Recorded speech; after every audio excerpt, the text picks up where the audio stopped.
Assalamualaikum warahmatullahi wabarakatuh. Baik, di sini kami akan mempresentasikan hasil kerja kami, yaitu perbandingan kinerja model machine learning untuk klasifikasi cuaca. Sebelumnya, izin untuk memperkenalkan anggota kelompok kami, yaitu ada saya, Bintang Ramadan, dengan NIM STI 202202898. Saya Muhammad Maulana Rizky, STI 2022-02-810.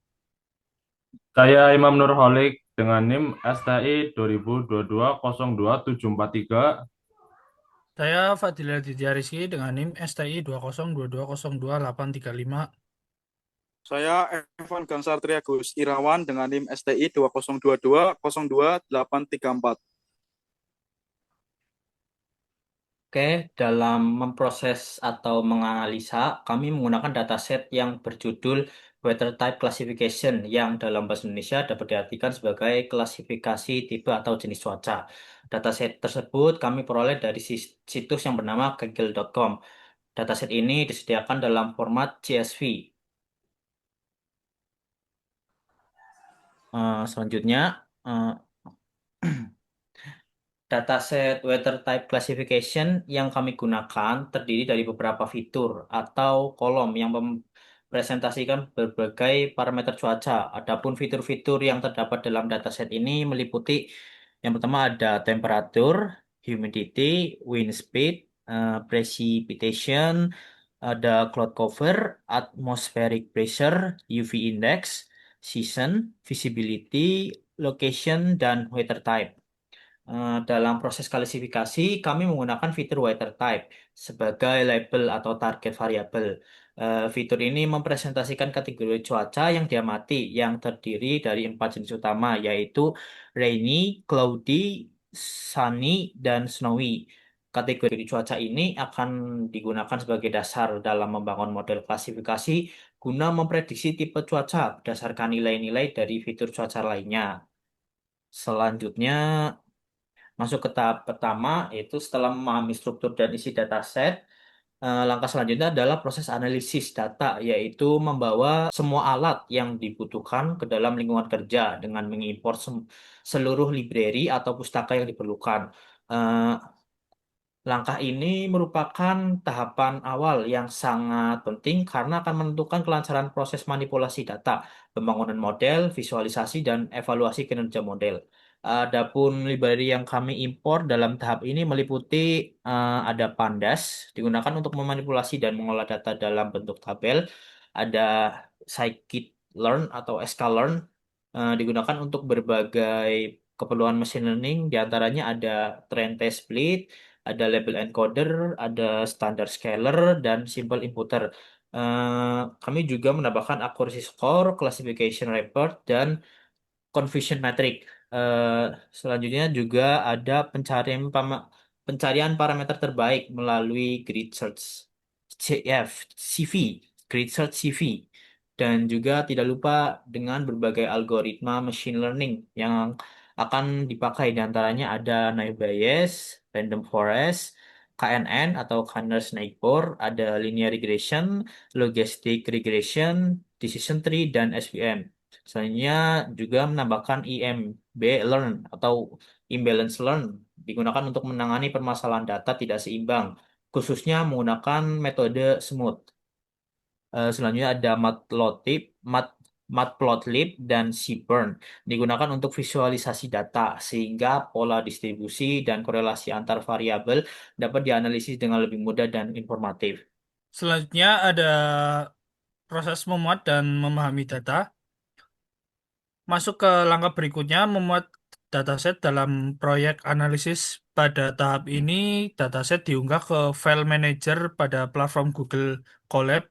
Dataset yang telah diunggah ke file manager pada Google Colab kemudian dibaca menggunakan fungsi read CFV dari pustaka Pandas dengan penyesuaian pada parameter shape untuk menyesuaikan format pemisah kolom pada file CSV yang digunakan. Setelah dataset berhasil dimuat, proses dilanjutkan dengan data profiling, yaitu tahap awal eksplorisasi data untuk memahami struktur dan isi dataset secara umum dengan melihat beberapa aspek seperti keterangan jumlah baris dan kolom, statistik, deskriptif, identifikasi nilai kosong. Kami juga menambahkan beberapa bentuk visualisasi data awal seperti histogram, heat map korelasi, dan konplot distribusi label target agar tidak dapat memberikan pemahaman visual tentang sebaran data dan hubungan antar variabel. Setelah proses pemuatan dan eksplorisasi awal data selesai dilakukan, tahap selanjutnya dalam analisis data adalah praproses. Praproses ini mencakup pembersihan data yang tidak diperlukan dan transformasi data agar data digunakan oleh algoritma machine learning secara optimal. Langkah pertama dalam pembersihan data adalah menghapus kolom dan baris yang tidak relevan atau tidak memiliki nilai informasi yang penting dalam proses machine learning. Beberapa hal yang dilakukan dalam tahap ini adalah yang pertama itu menghapus kolom yang tidak relevan seperti plot ID atau kolom yang berisi informasi waktu yang tidak diperlukan untuk permodelan. Yang kedua, menghapus baris yang memiliki nilai kosong atau missing values agar data yang digunakan bersih dan tidak menyebabkan error dalam proses pelatihan model. Yang ketiga, menghapus baris duplikat karena baris yang identik dapat menyebabkan bias dan redundancy dalam pelatihan model. Selanjutnya, sebagian kolom dalam dataset memiliki tipe data non-numerik yang tidak dapat langsung diproses oleh algoritma machine learning. Oleh karena itu, kami lakukan proses encoding fitur kategorikal untuk mengubah kolom-kolom tersebut menjadi format numerik. Yang pertama ada one-shot encoding, digunakan untuk kolom fitur kategorial atau selain kolom target. Metode ini mengubah setiap kategori dalam suatu fitur menjadi kolom biner terpisah dan hanya satu dari kolom tersebut yang bernilai satu untuk setiap baris. Yang kedua ada label encoding diterapkan pada kolom target weather type, yaitu kolom yang berisi informasi jenis cuaca seperti sunny, rainy, cloudy, snowy. Dalam proses ini, setiap kategori cuaca dikonversi menjadi angka integer untuk menggunakan label encoder. Setelah seluruh fitur kategorial di encoding, langkah selanjutnya yaitu memisahkan dataset menjadi fitur X dan target Y. Variabel fitur terdiri dari seluruh kolom kecuali weather type, sementara variabel target adalah kolom weather type yang telah diubah menjadi bentuk numerik. Masuk ke langkah terakhir yaitu standarisasi fitur numerik menggunakan standar scatter. Proses ini mengubah skala setiap fitur agar memiliki rata-rata 0 dari standar. Deviasi 1 standarisasi sangat penting karena banyak algoritma machine learning seperti KNN dan SVM yang sensitif terhadap skala data fitur yang tidak diskalakan dengan benar dapat menyebabkan hasil prediksi menjadi bias terhadap fitur dengan nilai skala besar. Selanjutnya, penanganan ketidakseimbangan data dan pembagian data. Setelah seluruh data selesai diproses dan diskalakan, tahap penting berikutnya adalah membagi dataset menjadi data latih dan data uji. Tujuannya adalah untuk memastikan bahwa proses pelatihan model dilakukan pada sebagian data. Sementara evaluasi kinerjanya dilakukan pada data yang tidak pernah dilihat sebelumnya guna mengukur kemampuan generalisasi model terhadap data baru. Kami menggunakan metode train test split dari pustaka Scikit-learn untuk membagi data menjadi 80% data latih untuk melatih model, serta 20% data uji untuk menguji kinerja model. Pembagian ini dilakukan secara acak dengan pengaturan random state 42 agar hasilnya dapat direproduksi. Selanjutnya, setelah pembagian, kami menganalisis distribusi label pada data latih dan uji berdasarkan hasil pemetaan label. Pertama, Cloudy, yaitu nilainya 0, Rainy nilainya 1, serta Snowy nilai 2, serta Sunny nilainya 3. Kami mendapati bahwa terdapat ketidakseimbangan jumlah data antar kelas. Misalnya kelas Snowy yaitu memiliki jumlah data yang jauh lebih besar dibandingkan kelas Sunny, yang menyebabkan risiko model menjadi bias terhadap kelas mayoritas. Tersebut di gambar ada distribusi kelas target atau data uji. Untuk mengatasi permasalahan tersebut, kami menggunakan metode SMOTE atau Synthetic Minority Oversampling Technique.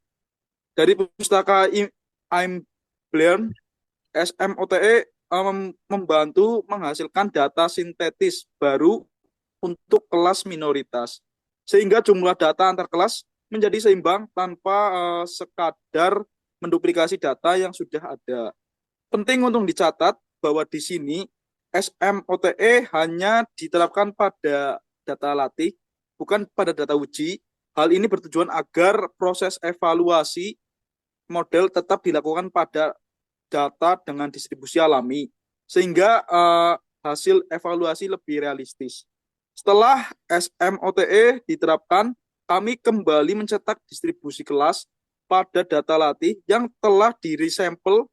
Hasilnya menunjukkan bahwa jumlah data pada keempat kelas ini menjadi seimbang, sehingga model akan dapat belajar dengan adil dari masing-masing jenis cuaca, Cloudy, Rainy, Snowy, dan Sunny.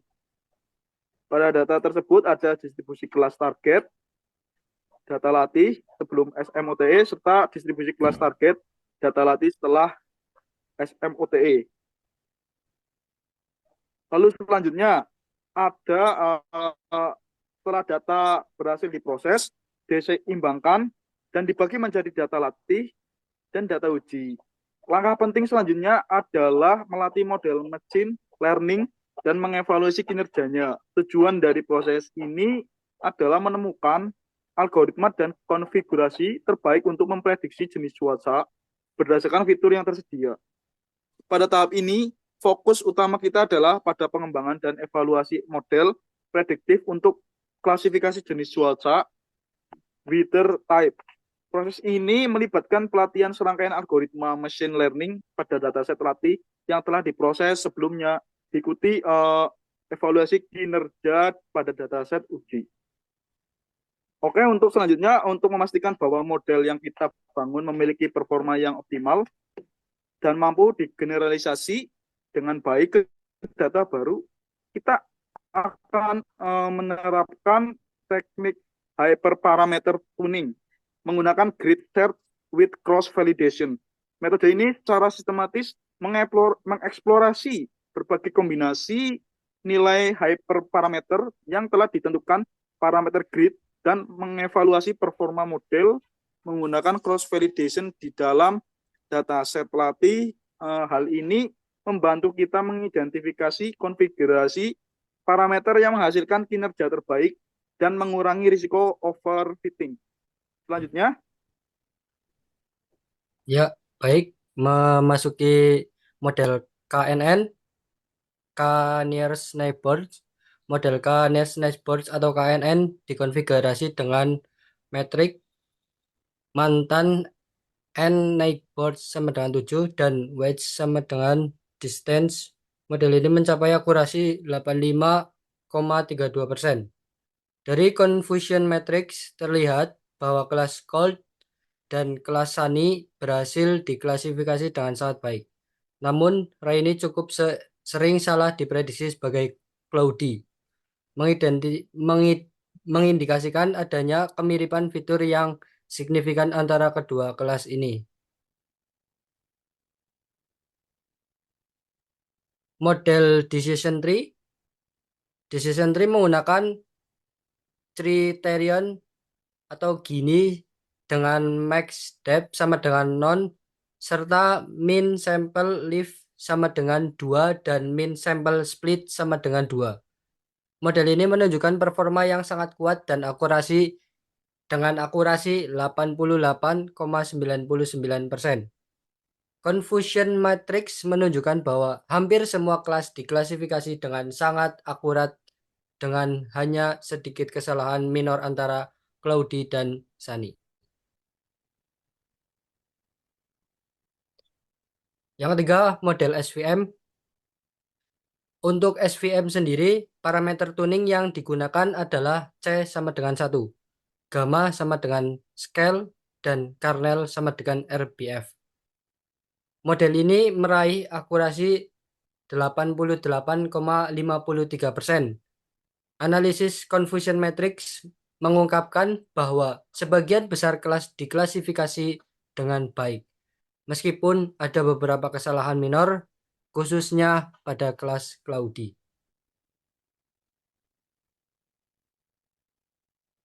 Yang selanjutnya ada model naive Bayes.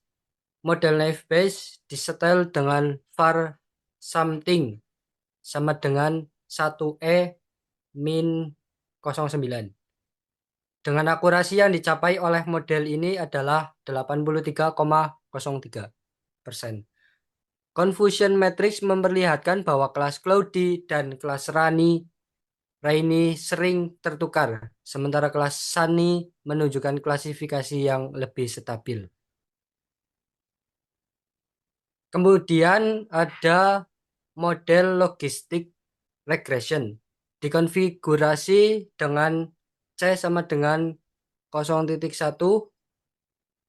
max iter sama dengan 1000, dan slower sama dengan IBFGS.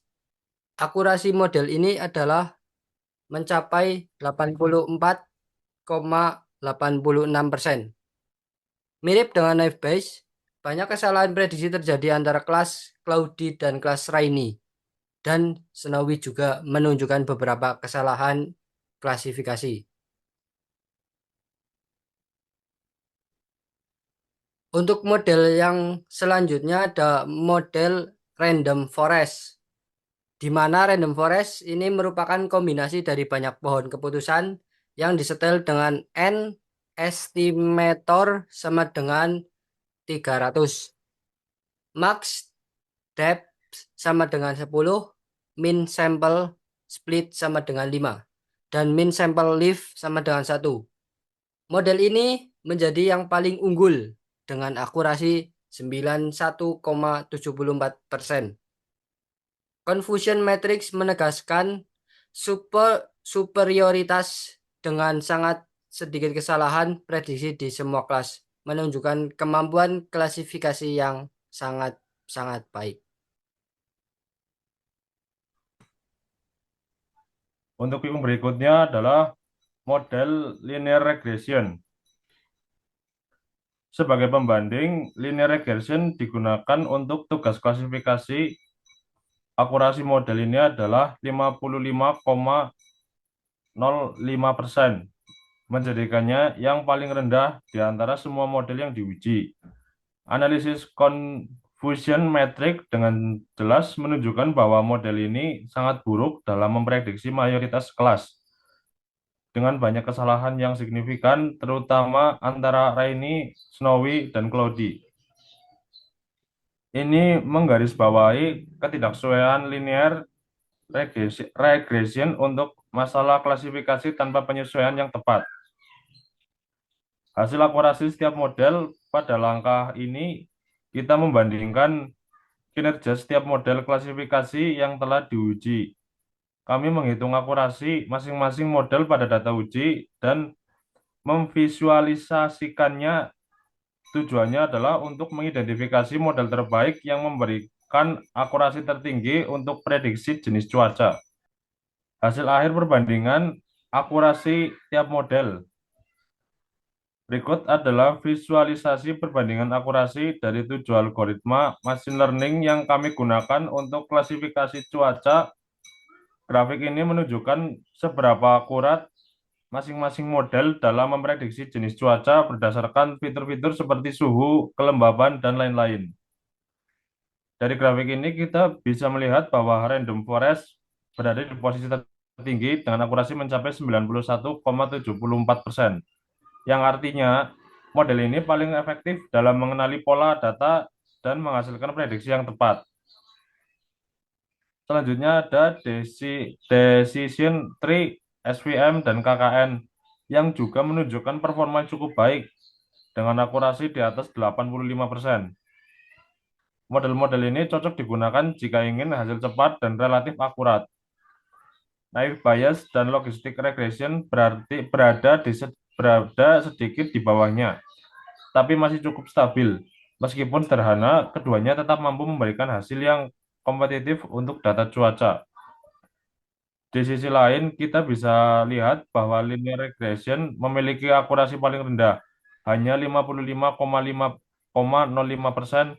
Hal ini terjadi karena linear regression memang tidak dirancang untuk klasifikasi, melainkan untuk regresi atau prediksi nilai kontinu, sehingga kurang cocok untuk memprediksi label cuaca seperti sunny atau rainy. Kesimpulan dari grafik ini, Random Forest adalah model terbaik untuk klasifikasi data cuaca karena mampu menangkap hubungan kompleks antar fitur dan memberikan hasil prediksi yang sangat akurat dan konsisten. Mungkin cukup sekian presentasi dari kami, kurang lebihnya mohon maaf. Wassalamualaikum warahmatullahi wabarakatuh.